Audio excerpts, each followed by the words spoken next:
ఓం నమ శివాయ శ్రీమాత్రే నమః. మిత్రులకి శ్రేయోభిలాషులకి అలాగే నన్ను ఇంతగా ఆదరిస్తున్న యూట్యూబ్ ప్రేక్షకులందరికీ కూడా పేరు పేరు ధన్యవాదాలు. మిత్రులరా, మీ అందరికీ కూడా పరాదేవత ఎల్లవేళలా మీతో ఉండి మీ మనోవాంఛ నెరవేర్చాలని మనస్ఫూర్తిగా కోరుకుంటున్నాను. ఈరోజు మనం ఒక అద్భుతమైన ఉపాయం తెలుసుకుందాం. చాలామంది మిత్రులు మెయిల్స్లోను కామెంట్స్లోను గురువుగారు మాకు కాళ్ళ నొప్పులు, చేతుల నొప్పులు, అలాగే సడన్గా వాపులు వస్తున్నాయి, అలాగే మాకు శరీరంలో చెప్పలేని పీడ, అంటే దీన్ని శరీర పీడ అంటారు. అంటే అప్పటికప్పుడు నొప్పులు రావడం, అంటే ఈ జాయింట్లలోను, వేళ్ళ మీద, మోకాళ్ళ దగ్గర, ఇలా రకరకాల ప్రదేశాల్లో విచిత్రంగా అప్పటికప్పుడు నొప్పి వచ్చి ఏదో సూదులతో గుచ్చినట్టుగా భయంకరమైన నొప్పులు వస్తున్నాయండి. ఒక్కొక్కసారి రాత్రిపూట చాలా అధికంగా ఉంటున్నాయి అని కొంతమంది మెయిల్స్లో కామెంట్స్లో అడగడం జరిగింది. దీన్ని తాంత్రికపరమైన, ఆయుర్వేదపరమైన కొన్ని లక్షణాలు ఉంటాయి. ఈ ఉపాయాన్ని ఆడవారైన మగవారైనా చేయవచ్చు. చాలా తేలికైన ఉపాయం ఇది. ఈ ఉపాయానికి ఒక నిమ్మకాయ కావాలి. ఎలా చేయాలి, ఏ విధంగా చేయాలి తెలియచేస్తాను. అలాగే ఈ ఉపాయాన్ని పెద్దవాళ్ళు, అలాగే మగవాళ్ళు, ఆడవాళ్ళు వాడవచ్చు. చిన్నపిల్లలకి వాడకూడదు. అంటే 10 సంవత్సరాల లోపు ఉన్న పిల్లలకి వాడకూడదు. మిగతా వారు ఎవరైనా వాడవచ్చు. ఒకసారి ఏమవుతుందంటే, మనం దారిలో కావచ్చు, అలాగే ఏదైనా ప్రదేశాల్లో కొన్ని గాలి సంబంధించి, అంటే నెగిటివ్ ఎనర్జీ సంబంధించిన పీడలు కొన్ని ఉంటాయి. వాటిని తంత్రంలో దిష్టి తీసి పడేయటం వల్ల, లేకపోతే శరీరం మీద ఎవరో ఒకళ్ళు ఏదన్నా అనారోగ్య సమస్యలతో బాధపడుతూ ఉన్నప్పుడు కొన్ని తాంత్రిక ప్రక్రియలు చేసి దారిలో పడేస్తూ ఉంటారు.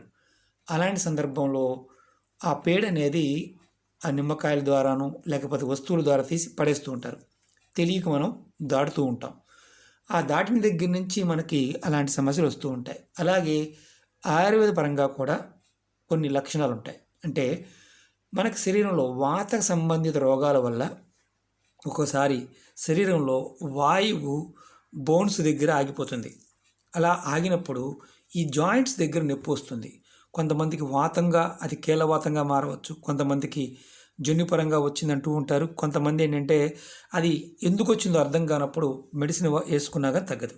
అలాంటప్పుడు మీరు చేయవలసింది ఏంటంటే, ఏ రోజునైనా సరే, ఆడవారైనా మగవారైనా, ఒక నిమ్మకాయ తీసుకొని మీ ఇష్టదైవం ముందు పెట్టండి. ఇలా పెట్టి మీరు దీపారాధన చేయండి. ముందు నిమ్మకాయ పెట్టండి, తర్వాత 2 ఒత్తులు వేసి దీపారాధన చేయండి.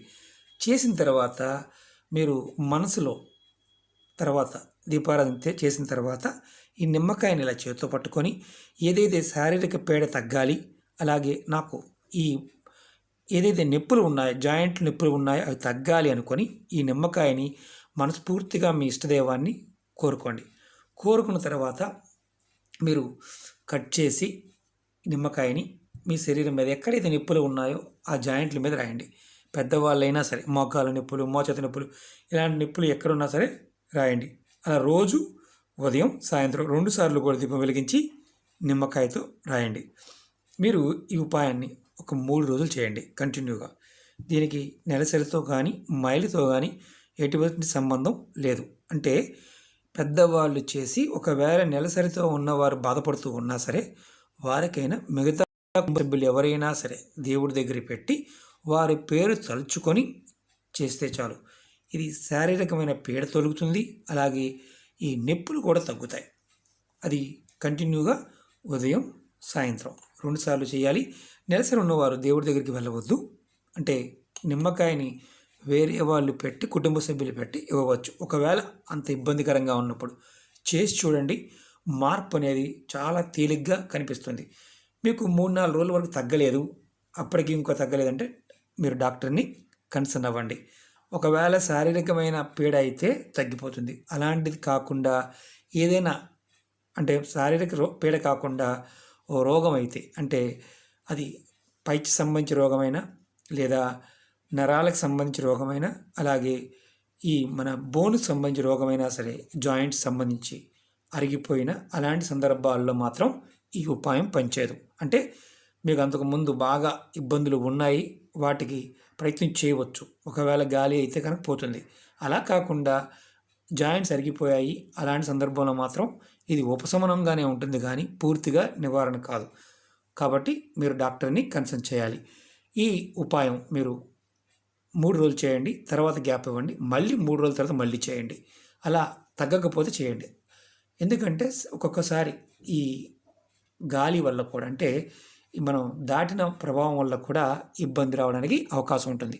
ఓకే మిత్రులారా, ఈ వీడియో నచ్చినట్టు లైక్ చేయండి, నా ఛానల్ సబ్స్క్రైబ్ చేసుకోండి, పక్కనే ఉన్న గంట సింబల్ యాక్టివేట్ చేసుకోండి, 10 మంది మిత్రులకి షేర్ చేయండి. ఓం నమః శివాయ, శ్రీమాత్రే నమః.